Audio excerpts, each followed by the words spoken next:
cette année. Et on en a déjà vu des pas mal, hein, avec le Grand Prix d'Autriche et le Grand Prix des 70 ans de la F1. Mais là, il va y avoir du lourd. Alors, c'est le 8e Grand Prix de la saison. On s'approche de la mi-saison. Et avant ce Grand Prix, une news est tombée.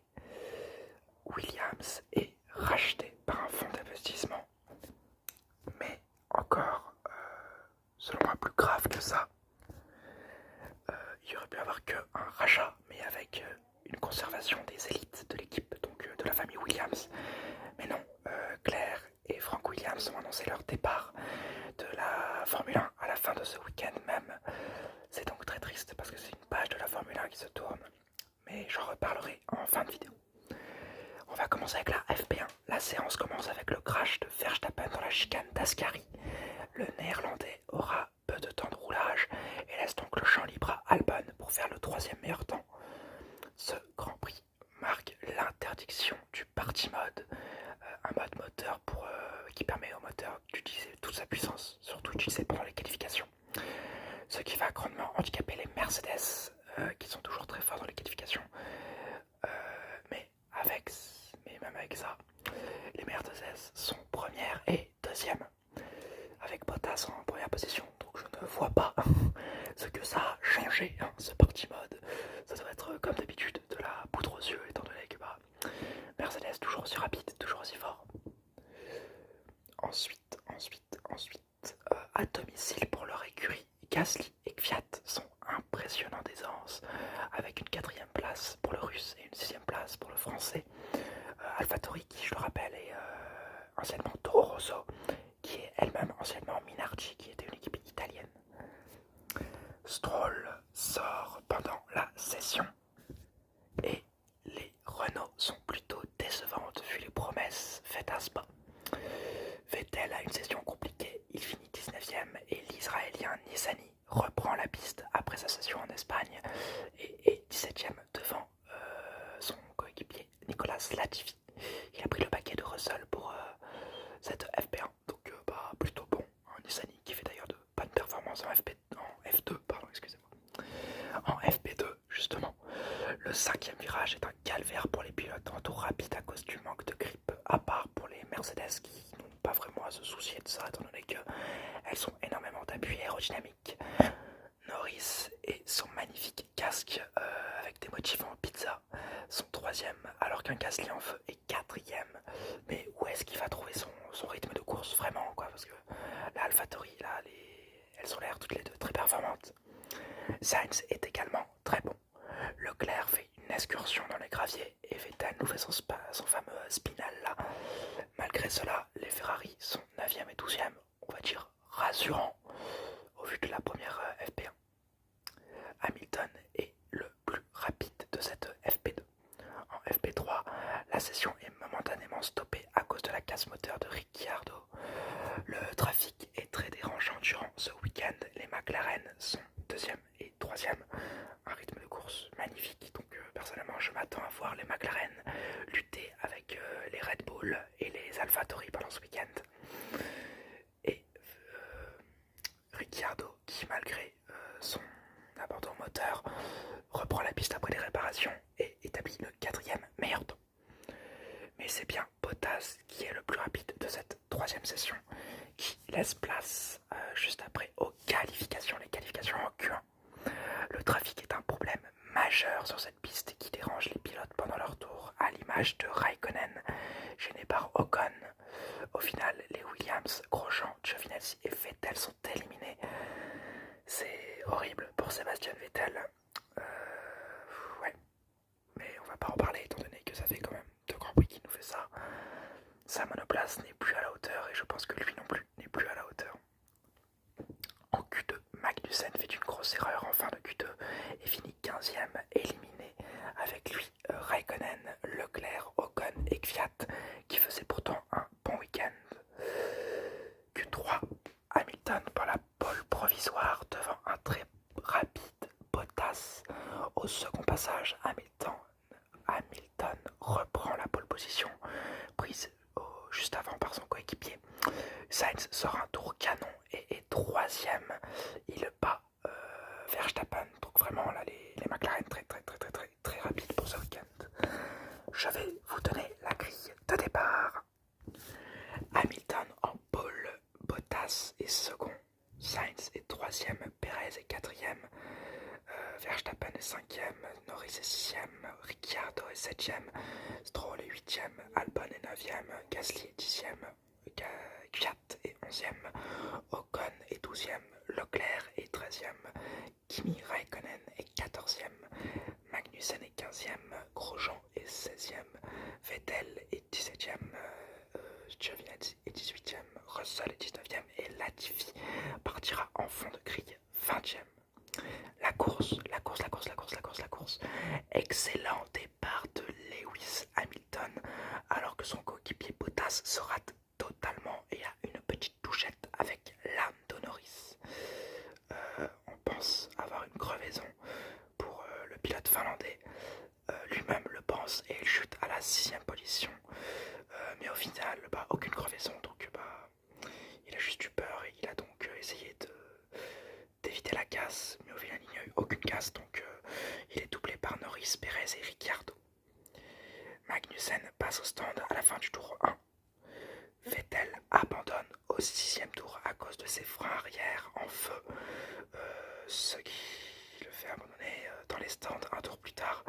Il a littéralement explosé les pare-chocs en polystyrène présent au premier virage parce que ses freins ont totalement lâché, donc c'est vraiment dommage pour Vettel, mais ça partait sur un week-end catastrophe. Tour 19, Magnussen abandonne sur un problème moteur juste devant la voie des stands. Cela provoque une safety car.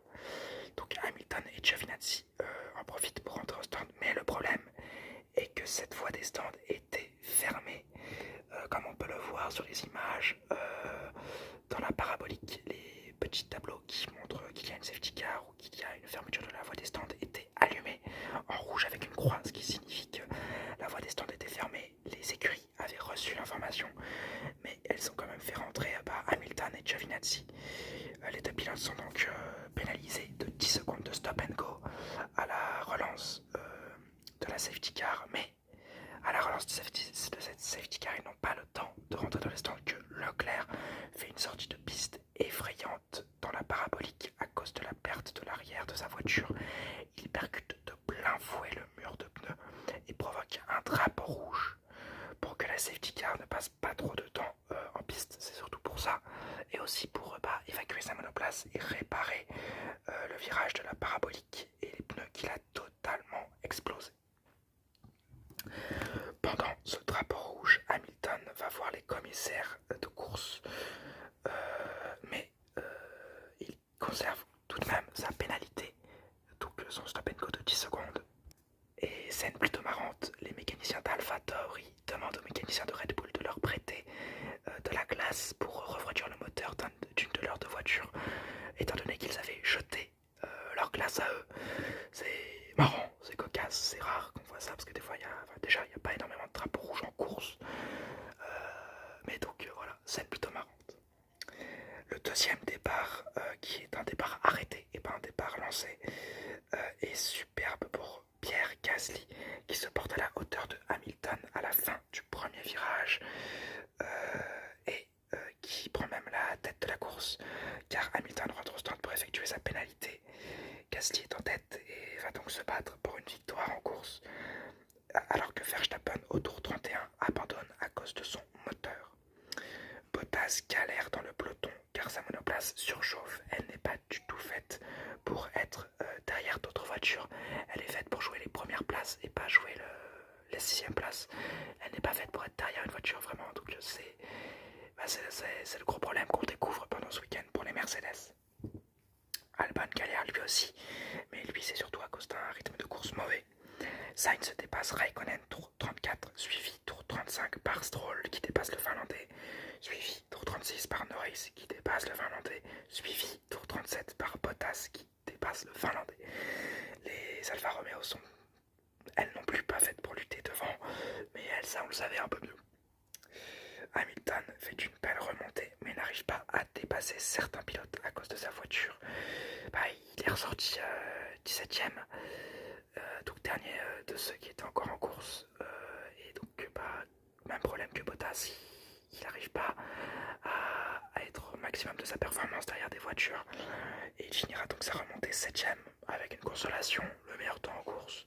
Mais bon, c'est peut-être pas ce qu'il aurait voulu. Tour 43, Ocon dépasse Kimi. Tour 51, Hamilton fait un très beau dépassement sur Kvyat à l'extérieur. Et tour 53, après je crois 15 tours, 20 tours de résistance face à l'Espagnol Carlos Sainz, Pierre Gasly vient remporter son premier Grand Prix de Formule 1. Premier Grand Prix remporté par un Français depuis Olivier Panis en 96. C'est exceptionnel.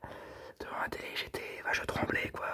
Voir Sainz se rapprocher, puis se faire distancer un tout petit peu par Gasly à 1 seconde 9, puis après il est descendu à 1 seconde 6, puis 1 seconde 4, il s'est bataillé à 1 seconde 4, puis il est descendu sous la seconde, mais il était pas en DRS, donc il est redescendu, et même à la toute fin, dans la zone de DRS, il n'a pas réussi à dépasser Gasly, donc Gasly reste premier et gagne son premier Grand Prix. C'est exceptionnel, et je vais vous donner la grille d'arrivée. La grille d'arrivée, premier Gasly, deuxième Sainz, troisième Stroll, podium Inetti. Ces trois pilotes avaient déjà fait un podium chacun, c'est leur second à tous, vraiment bravo à eux. Norris est quatrième, Bottas est cinquième, Ricciardo est sixième, Hamilton est septième avec le meilleur temps en course, Ocon est huitième, Kvyat est neuvième, Perez est dixième, Latifi est onzième. Il n'aura pas réussi à offrir des points à Claire Williams et à Frank Williams pour leur dernier Grand Prix. C'est dommage, mais ça aurait été une très belle histoire dont je vais vous reparler juste après.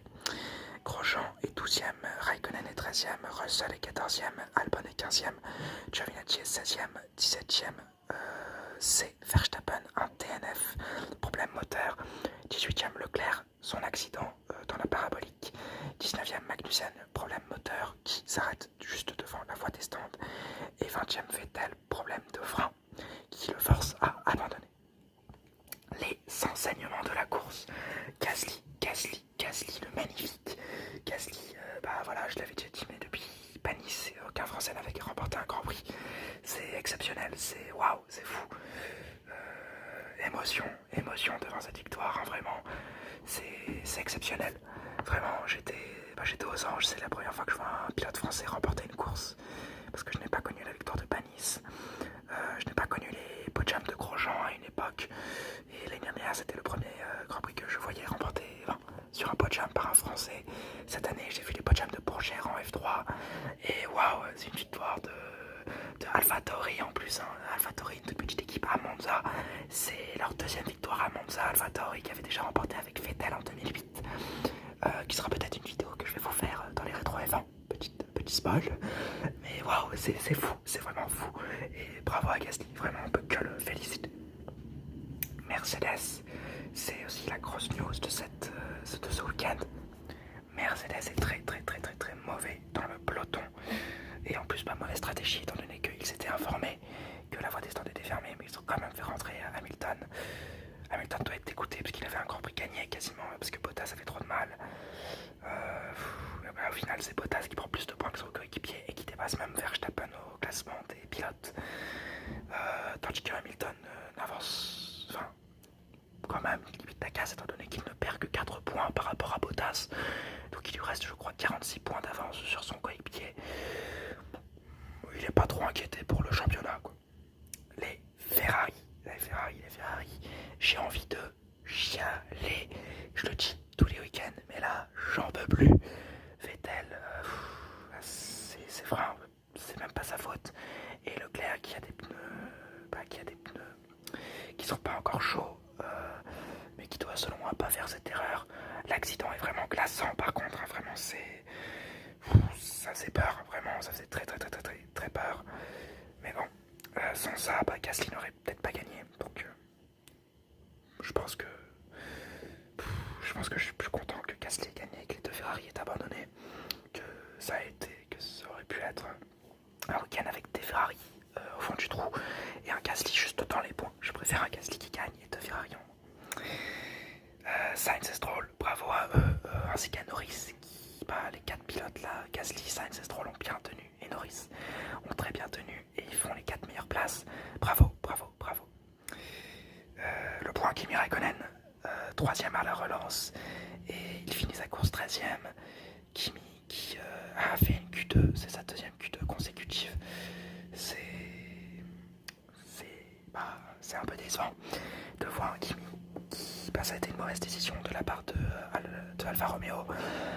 Ils auraient peut-être dû lui mettre des pneus médiums, il aurait peut-être pu tenir plus longtemps, mais même sans ça, sa voiture ne pouvait pas tenir face à des Stroll, face à des Norris, face à des Bottas. Donc vraiment dommage. Et je vais clore cette vidéo sur une note très triste. Williams, la famille Williams quitte la F1.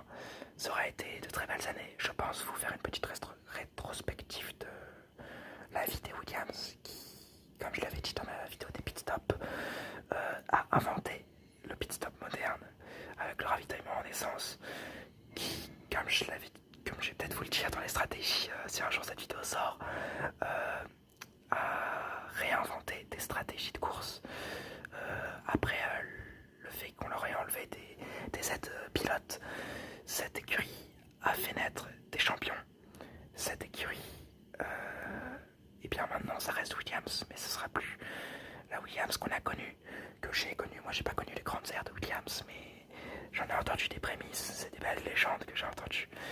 Et je suis très content que l'écurie soit reprise, un peu moins, voire beaucoup moins, que ce ne soit plus la famille Williams à sa tête. Mais ils auront fait vivre de superbes époques à la Formule 1. C'est une page qui se tourne. Et c'est sur cette note émotive que je vais vous laisser. Bravo à Gasly, bravo à Williams et Forza Ferrari.